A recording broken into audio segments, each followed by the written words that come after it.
This is Sergeant Amanda Seeley of the Louisville Metro Police Department's Public Integrity Unit. Today's date is Wednesday, March 25th, 2020. The current time is 12:55 hours.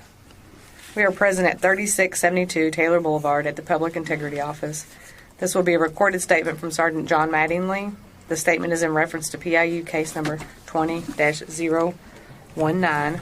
Present with me are Sergeant Jon Mattingly, Attorney Steve Shoring, and Sergeant Jason Vance of the Public Integrity Unit. Sergeant, are you aware this statement is being video and audio taped? Yes. Does this meet with your approval? Yes. Please state your full name and spell your last name. Jonathan Mattingly, Mattingoy, What is your code number? 2465. Where are you currently assigned? The CID Interdiction Squad. How long have you been with that unit? Up in that narcotics before they changed it or since they've changed it? Either. Been up in narcotics since November 2016. And how long have you been on the department? Since June of 2000. Almost 20 years. Yeah. Are you under the influence of alcohol, drugs, or any other intoxicants at this time? No. Are you taking any kind of medication that would affect your judgment or ability to think clearly? No.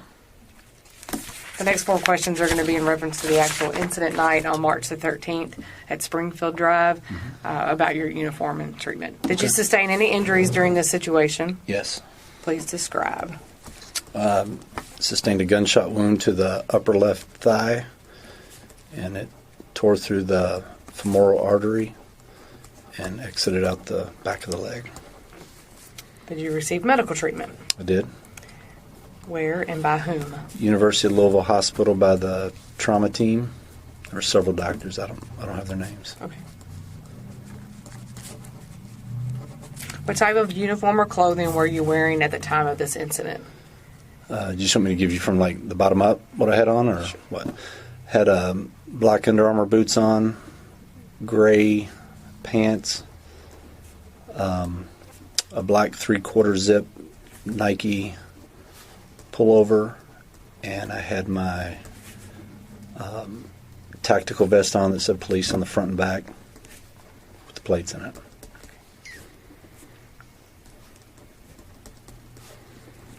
Do you have the same uniform or clothing on right now? No. Because of the statutory requirements of KRS 67C326, I am obligated to advise you of your constitutional rights prior to making any further questions. Okay. And this is the rights waiver. I'll read over this. I'm just putting the time or the place. 3672 Taylor Boulevard. 325. While she's doing that, I'm going to just kind of mention something to you, Steve. We actually changed the KRS that we're referencing. I noticed it was 15. Yeah, it's not 15,520 anymore. It's because Louisville's a first-class city. Okay. And once it was brought to our attention, we just changed it. No But big deal. It's There's the no same number privileges. Doesn't matter. Okay. Same rights waiver. Yeah. Before we can ask you any questions, you must understand your right. You have the right to remain silent. Anything you say can and will be against you in a court of law. You have the right to talk to a lawyer prior to any questioning or making of any statements, and you have him present with you while you're being questioned. If you cannot afford to hire a lawyer, one will be appointed by the court to represent you before questioning, if you desire one. You may stop the questioning or making of any statements at any time by refusing to answer further or by requesting to consult with an attorney prior to continuing with questioning or the making of any statements. I have read this statement of my rights, and I understand what my rights are. I'm willing to make a statement and answer questions. I do not want a lawyer. Do I still read that? I'm sorry. It's the preamble of the LMPD rights waiver. That's fine. Okay. I understand and know what I'm doing. No promises or threats have been made to me, and no pressure or coercion of any kind have been used against me. I felt like he should have been reading that. And all that says is that basically that you're 1259. You're agreeing to those terms. Thank you.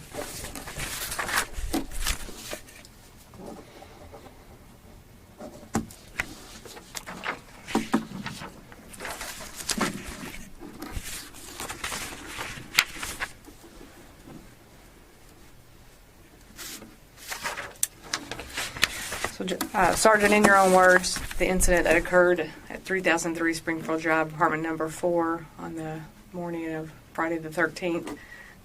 Give me your words of what happened and Okay. your involvement. All right, we were executing a search warrant for one of the other units up in CID. I think it's place-based. And about 45 minutes before we executed the warrant, I did a drive-by with Mike Campbell, had the eye on the house. So I did a drive-by the apartment just to get my own visual to make sure which door we were hitting.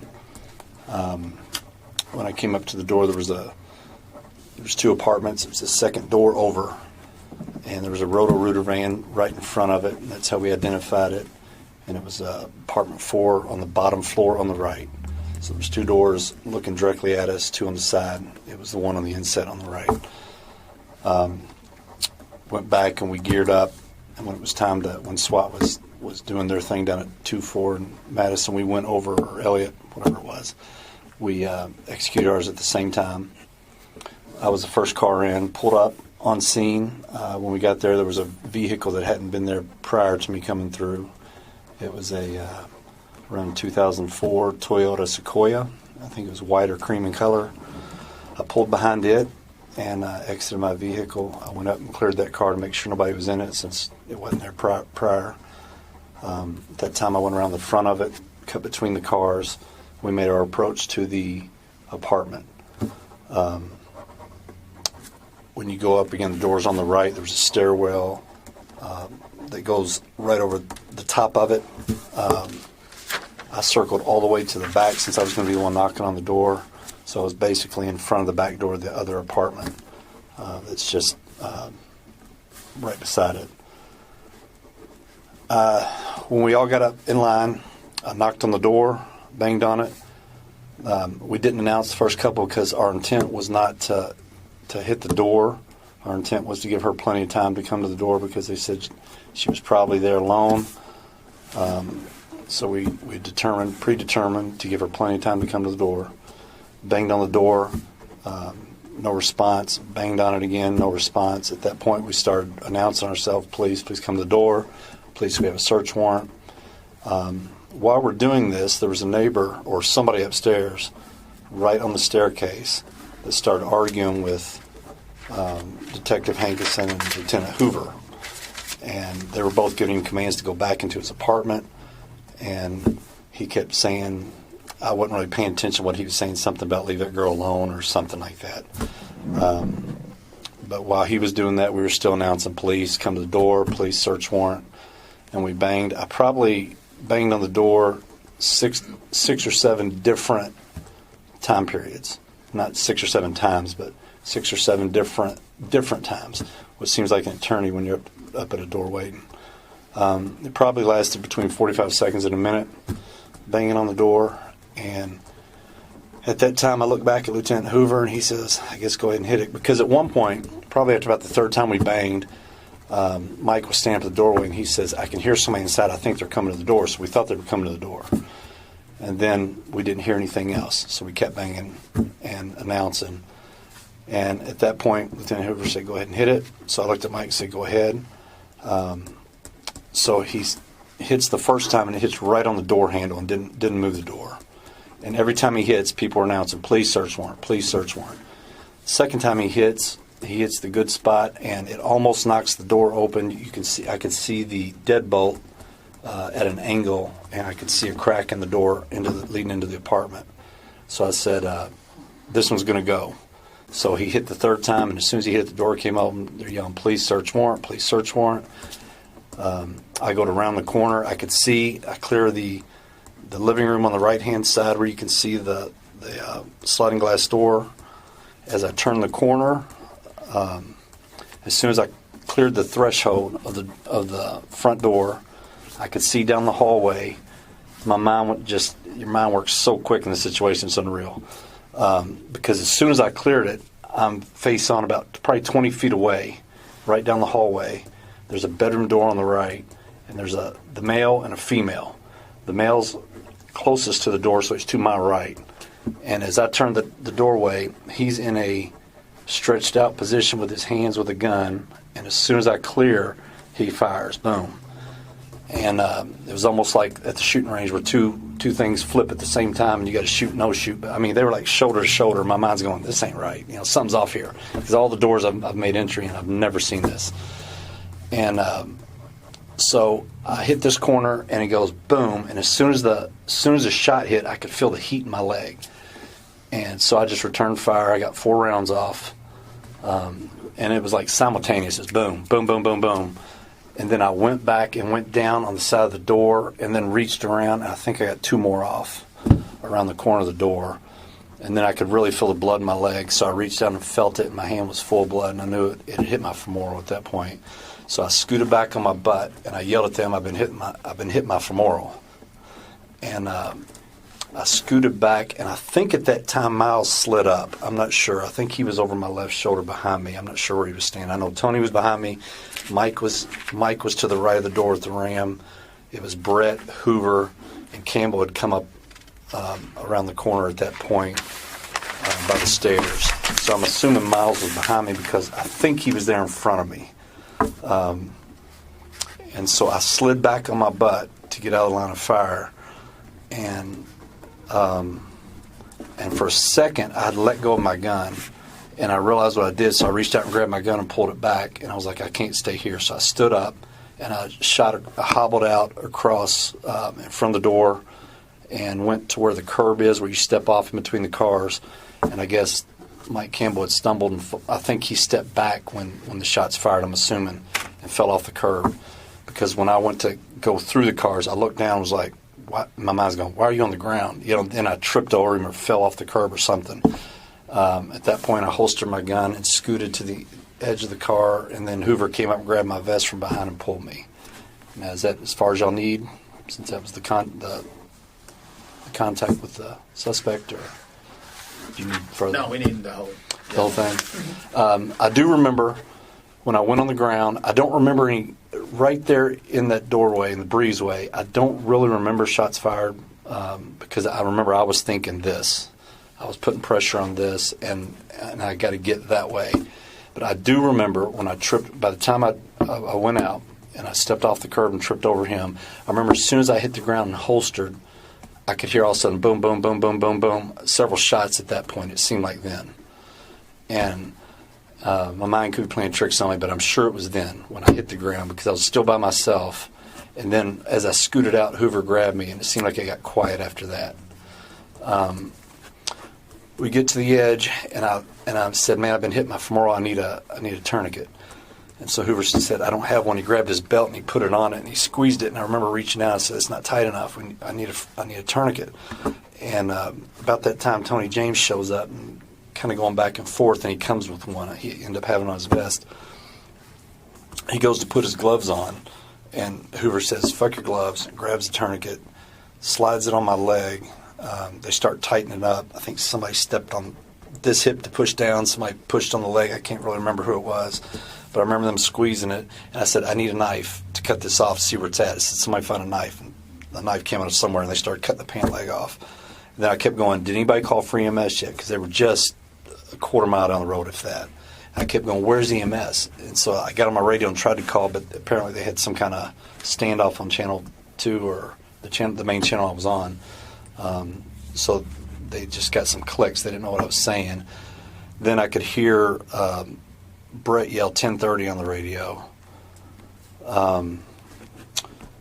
And as they're squeezing that, I lay back, and I could hear him yell 10:30. Then I hear the beat car getting there not too long after that. And I can remember Hoover saying, time to ram the gate. And so then Brett, I could hear him yelling at him on the radio to ram the gate. And then I hear the gate get ran, boom. EMS still hadn't gotten there, and I kept going, where's EMS? Where the fuck is EMS at? And because the pain wasn't really in the shot, it was up in the groin and in the back, and I'm thinking, man, at this point, okay, we got the tourniquet on, I'm good. Now we got to get this leg. I didn't want to lose my leg. So at some point, EMS shows up. It seemed like forever. I don't know how long it took. They finally showed up, and I remember them saying, let's get him in a car and get him up. They kept saying, do you want to go in a car to university? Well, I knew EMS was so close, and they had stuff we didn't. So I was like, no, let's just wait for them. They've got to be here any second. And so finally they show up. They say, throw him in my car. Miles said, throw him in my car. Well, I remember walking toward the car and said, I'm not getting in that back seat because I knew my leg. I couldn't get down and back up. And so they said, well, put him in the trunk. I remember hearing that. And the trunk was popped. And Hoover was like, no. And he went to shut the trunk, and there was some gun case hanging out. So they shoved it in, put me on the trunk, or shoved the trunk, started to pick me up. And Hoover has my legs, and the guy in the back didn't lift my back up right. And I almost went to the ground.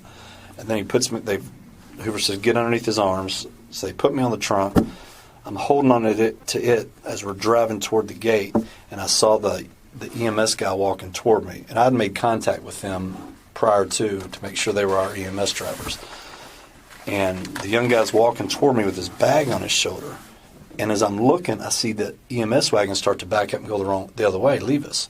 And I yelled at him and I said, where the fuck is he going?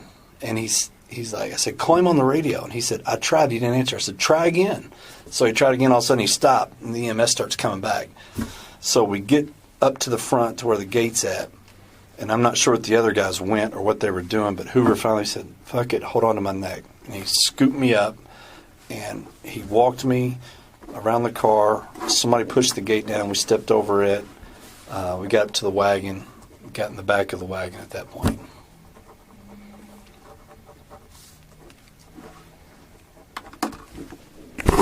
We've got a couple photos of the scene. Okay. Just kind of use as reference.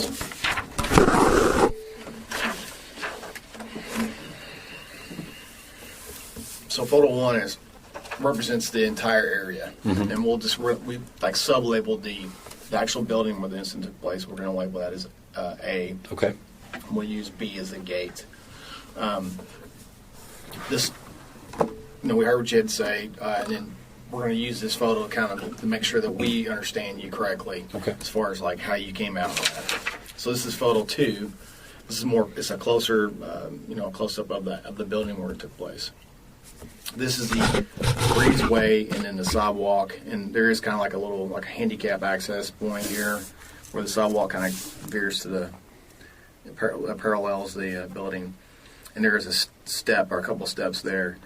If you can. Yeah. And obviously the cars in this photo do not represent the cars the night of the incident. Right. But we wanted, some kind of visual to understand everything happened. So the breezeway comes out. There's a set of stairs that goes to the second floor of the apartment building.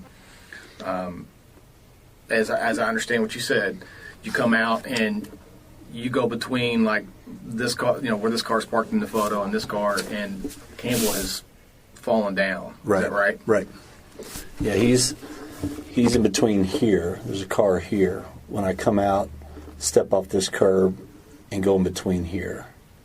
Pretty sure it was that one, not that one, because that would just make more sense. I don't think I would have veered out. I think I would have went to the path of least resistance here.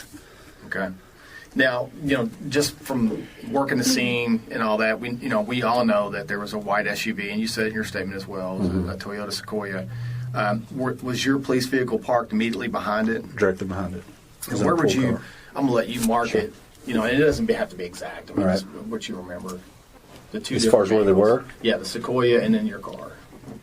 I'm pretty sure the Sequoia was up just a little bit further, like right here. Okay. My vehicle was right here. Okay. And then, so where do you think the first aid was given? I mean, if you had to guess. If I had to guess, it was right here. Okay. All right. And at some point, the vehicle they used, you talked about. No, I'm sorry. It may have been right. I know I came through the car and he drugged me somewhere. I just can't remember if we went on this side or this side. I think it was out here. Okay. Yeah, because then Miles's car pulled up here. Right. Yeah. And that's right. You remember what kind of car that was? His? Mm-hmm. An Impala? No, a Max. Not a Maxima, the one below it. Ultima. Nissan Ultima. Yeah. So they used that car to put you on the back, on top of the deck lid. Right. And to kind of like help you instead of carrying you. Right. So carry me that far. Right. Because it's, as you can see in this first photo, I mean, it's a pretty good haul. Yeah. It wouldn't be very efficient for someone to carry it. Yeah. That's what I'm getting at. So, and I held on to the black, there's like a radio antenna, but it's a black flat one. I held on to that. I remember that. Okay, so they evacuate you to this gate here in the photo. Correct. And at that point, as you said in your statement, Lieutenant Hoover had requested patrol to ram the gate to open it. Correct. Because it kind of separated the property. Yeah, he was trying to get EMS in here because he knew, he probably assumed at that point they would get confused if they came down and realized it doesn't match and you have to come all the way around. Right, and it's an obvious, the most efficient way to evacuate an injured person. Yes. Okay. Correct.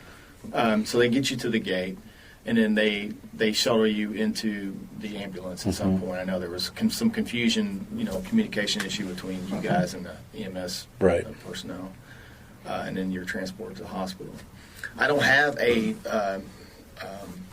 street view of the actual, the front of the apartment, just probably because of this gate, the location of this gate. Google they don't have a street view of this location. They only have over, the aerial views of it. Right. So to go back to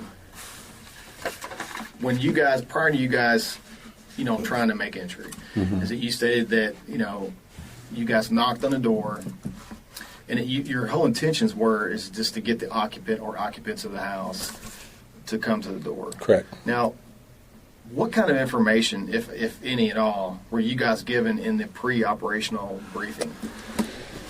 We were told that the target, their main target, the male, had packages sent to this location, her name. She possibly held dope for him, received the packages, and held his money. Okay. And do you remember the name of the target on the search warrant? Not offhand, no. Because it wasn't a search warrant that you or your personnel that are assigned to you. Right. We didn't write it. We didn't do any of the investigation. We did none of the background. And you guys were only there to assist. You got multiple units within CID were trying to serve multiple warrants. Right. It was a heavy manpower-intensive operation. They just needed bodies. Okay. Other than what you just stated, do you remember anything about the pre-operational briefing? As far as for us on that one? Yeah. Yeah. It was. They said they did not believe she had children or animals, but they weren't sure. Said she should be there alone because they knew where their target was, and I guess they thought that he was her only boyfriend or only acquaintance. The whole time Mike watched the house, there was no change in lights coming on or off. The only thing he saw was the light on the bedroom, the TV. So he was able to see some type of or some form of illumination in the bedroom. From the bedroom window. Do you remember which window that would have been? Yeah, it was this one. This would be these. Yeah, this one right here, I believe. Or I think it was that one, but I'm not sure. I don't know. One of the bedroom windows. Right, one of the bedroom Okay. ones. So when we walked by, I remember seeing it lit up blue, or when we pulled up. Okay. Do you know what time Mike started? I have no idea. When we briefed, he was already on scene. We briefed at 10 o'clock. Okay. We didn't hit it till 12:40, 12:35. At 12:35 on my phone, I was calling him, telling him we were pulling around the corner, getting ready to come in.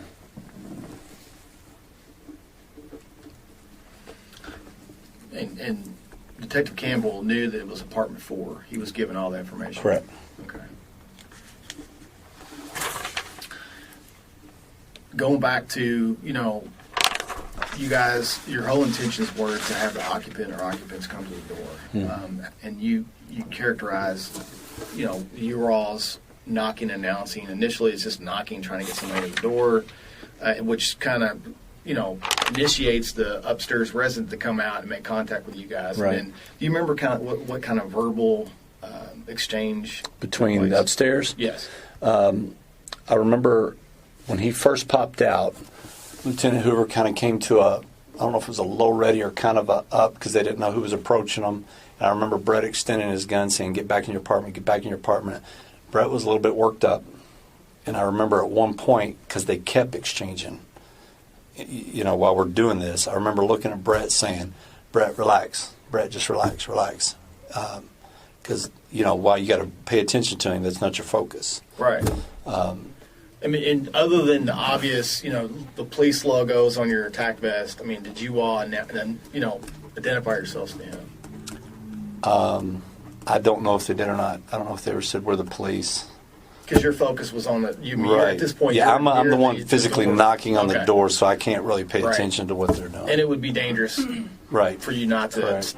stay focused on the door. 'Cause, Yeah. I mean, we all know we refer to that as a fatal fall. Right. So, at some point, Lieutenant Hoover decides that, you guys have waited too long, or, you've allowed a pretty sizable amount of time to go by, go Right. past. More than enough time for the average person, or even a disabled person, to get to the door. Right. In that small apartment. So the decision's made that you all are going to force entry into the Correct. house. So you kind of went through what Nobles did as far as how you forced the entry into the apartment, and you said you kind of split the power. You're clearing the immediate threat to your right, and you come back to center, which is what we're trained to do. Right. And at the point that you come back to center, how much exposure do you think you had as far as like blading that that whatever cover you can get in that entryway, which is not much. Right. How I much do you bladed the think? cover until I could until where the hallway meets the door. And you couldn't see any more from where I was standing. So at that point, I had to step out in front of the doorway into that clearance area. Right. And that's when you see that's male when, and female almost parallel, or yeah, they're together. perpendicular to each other, side by side, shoulder to shoulder. I mean, it was really almost like they were together. Again, my brain was going, what is this? This isn't normal. It's not the normal way people even stand in a house together. And talking about that hallway, was it illuminated? It was enough where I could see him. I did not turn my gun light on, which I'm thankful, so that his gun wasn't more attracted where my light was. I don't know if people had theirs on behind me. I could see enough to see a male on the right, a female on the left. Could I identify their faces? No. But I could actually see the handgun in his hand. I remember seeing the barrel of that as soon as we turned that corner. And as soon as it did, the flash and the heat. And talking about that's instance, your backdrop is an illuminated breezeway. Correct. And if you have a dark space, you have a door that's now open, and you have illumination behind you, whether you had your tactical light on or weapons mounted light, in your experience, I guess what I'm asking, you would be illuminated more than Yes, I would have the outline on me. Right. So, and you just said this, you saw the muzzle flash, and then Yes. you feel the gunshot. It's at the same of the time. gunshot. Yeah, there's no difference in time. It was. Do you know whether or not you kind of described that you were on your butt in some position, and you scoot back at some point, but did you immediately drop down? No, No. I got 4 rounds off. I know that.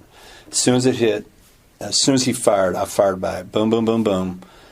I stepped back and went down. I don't know if my leg gave out or if I just instinct from the 4 standing, 2 kneeling like we do. Mm-hmm. I don't know, and just get off the center. I don't know if that just kicked in and I got off center and got behind the door, but I know I went to the left and went down. I'm not sure how. And then just came around and got 2 off. And then just got out of the game. Just let them take over. I didn't want to get shot in the back of the head. I didn't want to get, Right, and something that was in kind front. of what I was getting to, is that, because of your positioning, at initially when you're shot, and then rightfully so, you're returning fire, you just said you made a conscious decision, I'm now injured, I need to move so Right. they can protect themselves and me as Yeah. well, and I don't want to put words in your mouth. No, that's it. Okay. That was it. So I need to get out of their way to do whatever they need to do, and I didn't want to take one from them. right. I mean, all that comes into play in your head. Like I said, your brain is working unbelievably quick. And The we all stuff know that under takes stress place. we lose our fine motor skills. Yeah. Things kind of narrow down. So you're pulled. We're going to refer to the door as we face it. So left, right. So at this Okay. point, you're always on the left hand side of the door. Correct. Nobles is always on the right hand Right. side. And you believe at the time of the shooting that Tony James and Miles Cosgrove were behind or Or more on my left, yes. Okay. Behind me, Okay. So be on to your, my left. On my left. Okay, on your left. Okay. Yes. So, at some point, I know we learned from the witness interviews that Tony had a ballistic shield. You know whether that was utilized at all? You just got up and ran. Yeah, I don't know. Okay. But at some point, I never saw Tony. The only face I saw that I made out clear, again, everything was kind of like shadows to me as far as who was here. I remember somebody over here, which was probably Hoover because he probably followed me out. But as I got up and left, I looked to my left to try to cross the doorway to get across, and I don't remember seeing in the door, but I saw Mike underneath the stairwell. The stairwell here is the door here, and I remember him crouched. Yeah, I remember him crouched down. I remember seeing his face. That's the only face I saw until I saw Campbell on the ground. Those are the only two faces I recognized as I was going out. just because your positioning and all Right, of it. right. Are you aware whether or not there was officers with you that returned fire? I don't know. I never saw anybody return. I never saw anybody return fire. Okay. Like I said, I heard it once I got out between the cars, but right then I don't know. Okay. I don't know. So you don't know if others fired along with you? Yeah, I have no idea. I don't think they did, especially my initial four. I know nobody did. It was just me and this guy. That was it. Other than that, after that, I'm not really sure. But at that point, do you think anyone would have a position No, to where they could? they would have shot me. Okay. Yeah. Right. I just want real quick because I just made a note when you initially were talking about when the door. So did the door come all the way off its hinges? It went fast and went from right to left. So it opened from left to right and opened all the way out. And It was wide open. back. I don't remember it bouncing back. No. Okay. And then you had mentioned, you said that the guy was stretched out. What did you mean by that? I mean, both hands pushed out Okay. in a fighting stand, in a shooting stance. Okay. Do you remember the occupants, saying anything to you? Nothing. Okay. And when was it Mike that said he thought he heard Yes. some talking, but you couldn't make out what that was either? No. Okay. Not sure I even heard it. I think when he heard that, I was kind of addressing whatever this situation was going on upstairs between Brett and this guy. If you had to, would you characterize that verbal contact with that resident as He was something being- that kind of pulled kind of changed the tactics of the situation? It did. Because you It pulled away from a lot of it, and he was being belligerent. I don't know why. I mean, I don't know if he was drunk or what, but he was being very hostile from the get-go. I mean, as soon as the contact was made, he was just arguing back when they were saying, just get in the apartment, just get in your apartment. But you never physically you never actually saw him? No, or, did okay, not. because of the positioning where you were at. Right. You I were was beyond- underneath the overhang, Yeah. so I couldn't see it. Okay. You said you guys didn't initially announce. No, the first bang on the door did not announce. I think after that we did. I couldn't be sure for the second, but again, there was probably 6 or 7 different contacts of multiple banging on the doors. And after that, each one of them had police come to the door, search warrant, police search warrant. And I even remember Brett, when he was arguing with this guy while we were knocking, going, police search warrant, police search warrant, police search warrant, police search warrant. I mean, he was repeating it. So the guy had to know we were the police. Because while he was that just clicked, while he was in contact with him and I'm banging, he's yelling that, police search warrant, over and over and over. So was Mike also knocking, or was it just you that did? I was the only one knocked. Only one that was knocking. Mm-hmm. So was anyone else yelling police search warrant besides you and Yes. Brett? Yes, multiple people. Okay. Yeah. So kind of at the same time, Yeah. all the voices It's kind of kinda how carried it over each happens. other. Yeah. Okay. So in the pre-operational briefing, you guys just considered this location as, and I've heard this a couple times throughout this investigation, as a soft target, Right. based on the information that the lead had concerning the entire investigation. Correct. The organization of the drug trafficking ring. So that's what made that's what kind of made you all come up with the original. Hey, we're just going to knock, try to get her to the door. The most passive way to serve the warrant. Right. So you were shot in your left leg, Mm-hmm. and your wallet. Where do you carry your wallet? Front left pocket.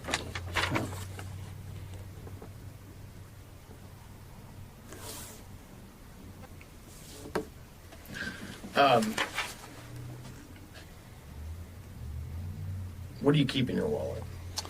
Other than Bank cards, credit cards, money. It's got a metal clip in the middle that holds it. And you carry your wallet in the front pocket for what reason? Some guys do. some The guys back hurts. Wearing the back hurts my back. don't. Okay.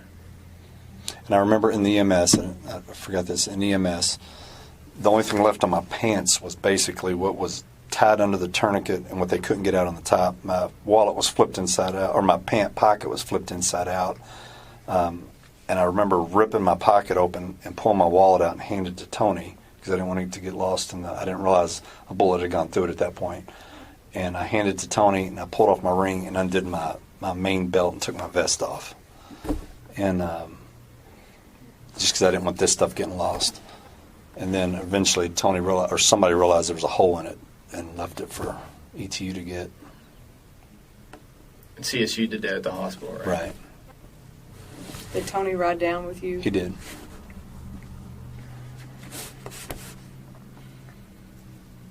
So the guys from your group, the initial people were Tony James and Mike Nobles. Correct. Yeah. For my unit, yeah. We won't get into any really specific details of your injuries. I mean, obviously, you were shot in your leg. It was a serious injury. As far as that, you were released from the hospital on Monday. 16th. 16th, yeah. What did the doctor say as far as physical therapy? I went to physical therapy this morning. There's some numbness where I can't feel in the thigh and on the calf on the bottom. He said it could come back. The feeling could not, may not. Just depends on if the nerves regenerate. But he expects, barring any other thing, there might be a knee injury now that we just discovered.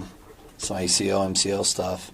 Maybe from stepping off the curb. I'm not sure because the quad muscle apparently quit functioning when it had hit. I knew I couldn't put weight on it, but I didn't know why. And they said that quad muscle stops working, so it stops pulling your leg. So you're looking maybe additional surgeries?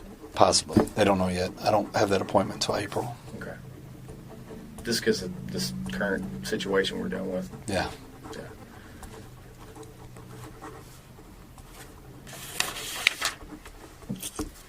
Is there any questions we haven't asked you think's important for this? I don't think so. Steve, you have anything? Just one, just to clarify, if the briefing prior to the execution of the search warrant, was the warrant authorized as a knock or a no knock, or do you remember? Well, I verbally heard we have it signed as a no knock, but we're not going to go that route. We'd prefer you to do the knock. On the board, it was written no knock, knock and announce on ours. But just because they put knock and announce doesn't mean the warrant wasn't signed to no knock. We were told it was, Right. but they asked us to do it the other route. Gotcha. So that's what we did. That's all I've got. Do you know why they would have made it? Had it different? signed and then changed? Don't know. Okay. And then prior to your, like when you guys arrived, when you guys set up your stack, is that something you guys kind of do the same as a group, or is it just position like how? It depends on what we have available to us. This breezeway was very small, and the best way to kind of go, when you go in and go left to right, you couldn't fit everybody on the left side, which is the best advantage because of the way the door swings open. You didn't want everybody exposed on the right. There was no room with the stairwell, so you just kind of fit in where you get, and then the rest are going to have to straggle in after on the right side. Okay. Would you describe it as a pretty, as far as the location goes? I mean, I know there wasn't supposed to be a threat there, that it was considered a soft location or soft target location. But as far as serving warrants, and you've got nearly 20 years of police experience, would you say that the positioning of that apartment would made it extremely? It made it a little more difficult. It's not the most difficult I've done, but it was a tight squeeze to get with guys especially guys that maybe you don't do all your warrants with, to know what you're doing. But everybody fell in place where they were supposed to. So, but yeah, it wasn't ideal. It's important to note. I mean, who are the members in that group that report directly to you that you work with every day? Well, Mike Noble's the only one. Actually, Mike Nobles works with me every day. Tony James reports to me, but he's assigned to the Jefferson County Sheriff's Highway Interdiction, so we don't work together every day.